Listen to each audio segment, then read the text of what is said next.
Voilà, je regardais il y a quelques instants de petits oiseaux qui sont en train de picorer une boule sur laquelle il y a du gras, une espèce de riz et puis quelques petites graines et ils appréciaient beaucoup ce mélange. Je les regardais et là, je me suis dit qu'il fallait que je fasse cet enregistrement.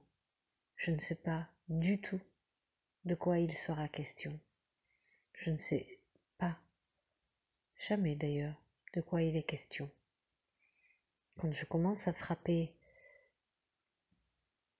une phrase, ce qui arrive à ma mémoire, eh bien, ça coule doucement, comme quelqu'un, un médium, qui a ouvert son canal vers l'astral et donc va poser des questions et attendre les réponses des êtres, qu'on appelle des êtres de lumière, et qui vont lui apporter la réponse.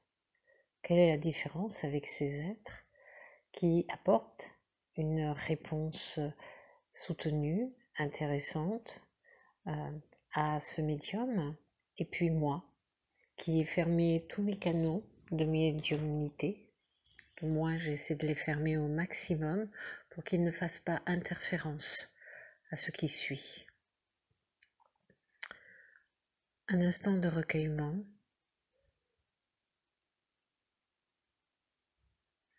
Il y a comme une boule au centre de l'univers. Je la qualifie de boule parce que tout simplement, je n'ai pas la capacité de lui donner un nom, une forme.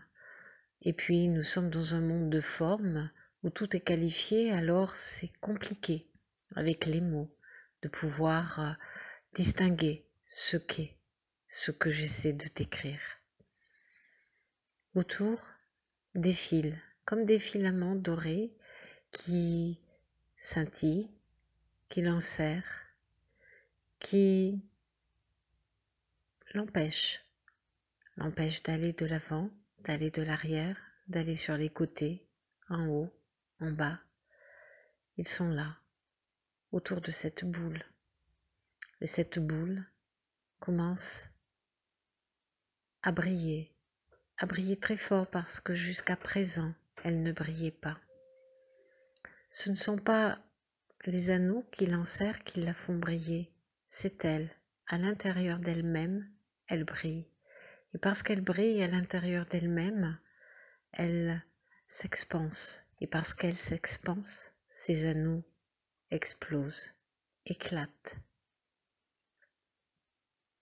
Sur cette boule, il y a un monde. C'est le monde des humains, le monde des vivants, le monde des animaux, le monde des pierres, le monde des plantes. Il y a véritablement une vie très diversifiée, une vie très belle.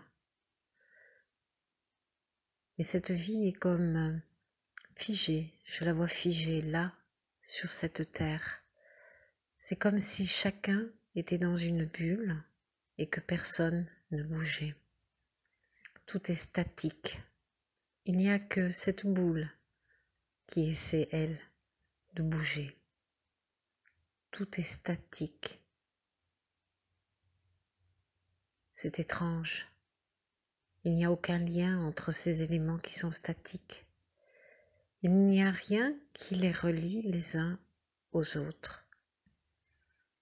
Ce sont comme des lumières, c'est plus ou moins lumineux, certains sont plus sombres, mais tout cela est statique. Alors je me demande, quelle est cette boule au sein de l'univers? Quels sont ces êtres qui ne bougent pas, ce vivant qui ne vit pas? Dans quel monde sont-ils piégés? C'est un peu comme si je voyais des gens, des êtres, avec ces lunettes qui leur permettent d'aller dans un monde virtuel.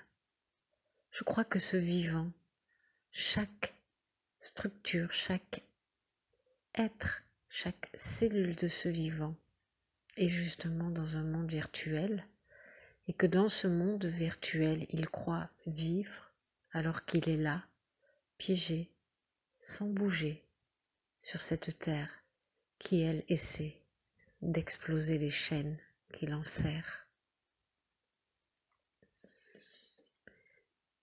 Cette terre, c'est la terre, notre terre, ces êtres, ces vivants, c'est tout ce qui est sur cette terre, tout ce qui vit.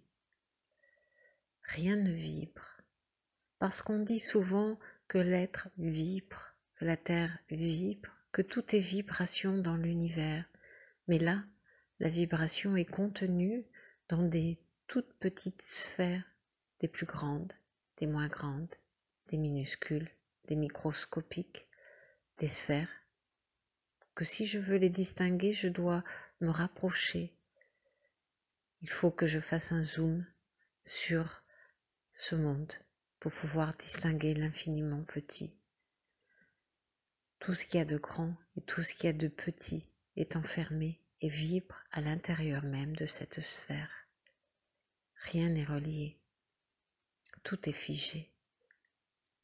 La vie est autour de ce monde, les planètes vont, viennent, circulent, tout vibre. C'est comme un chant, le chant de l'univers, et la terre, cette terre le reçoit, elle le reçoit à l'intérieur d'elle. C'est pour ça qu'elle peut répercuter ce chant et que toutes ces grilles dorées, ces encerclements qu'elle a, sont en train de se déliter, d'exploser. Ce ne sont pas les boules figées qui font que elle délite et elle explose tous ces encerclements. Ce ne sont pas ces boules figées parce qu'elle ne voit pas la terre. Elle ne voit pas où elles sont. Elles sont ailleurs, dans un monde virtuel, un monde perdu pour elles, parce qu'elles y sont perdues. Elles ne reçoivent pas ce chant, cette vibration de l'univers que j'entends. Elles ne reçoivent rien. Mais j'espère simplement que petit à petit, cette terre, en explosant les grilles qui l'enserrent, va pouvoir faire bouger ces sphères pour que ces sphères enfin puissent se libérer de ces instants qui ne sont que des illusions qu'elles regardent. Elles vivent dans un film, mais elles ne vivent pas dans la réalité de l'univers. Voilà ce que je voulais dire. Voilà comment, en regardant deux petits oiseaux en train de picorer des graines sur une boule de graisse, comment je suis arrivée à cet univers, à la terre et à notre prison. Merci.